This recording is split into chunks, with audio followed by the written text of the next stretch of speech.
കുപ്പായം, ഉണ്ണി കൊണ്ടൊരു കുപ്പായം, അച്ഛൻ വാങ്ങിയ കുപ്പായം, മഞ്ഞ നിറത്തിൽ കുപ്പായം, കാണാൻ ചേരുള്ള കുപ്പായം. ഒരിക്കൽ അച്ഛൻ നോക്കുമ്പോൾ കീറിയിരുന്നു കുപ്പായം. അച്ഛൻ മീശ ഉറപ്പിച്ചു, എങ്ങനെ കീറി കുപ്പായം, എങ്ങനെ കീറി കുപ്പായം. കൊമ്പിൽ മേലെ ചാഞ്ചാടി കുടുങ്ങിയല്ലോ കുപ്പായം. കൊമ്പ് പിടിച്ചു വലിച്ചപ്പോൾ അങ്ങനെ കീറി കുപ്പായം, അങ്ങനെ കീറി കുപ്പായം.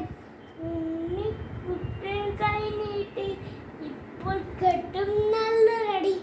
പക്ഷേ തല്ലൊന്നും വന്നില്ല. എൻ്റെ അച്ഛാത്തല്ലാത്തെ, എൻ്റെ അച്ഛാത്തല്ലാത്തെ. നേര് പറഞ്ഞാൽ തല്ലില്ല, നേര് പറഞ്ഞാൽ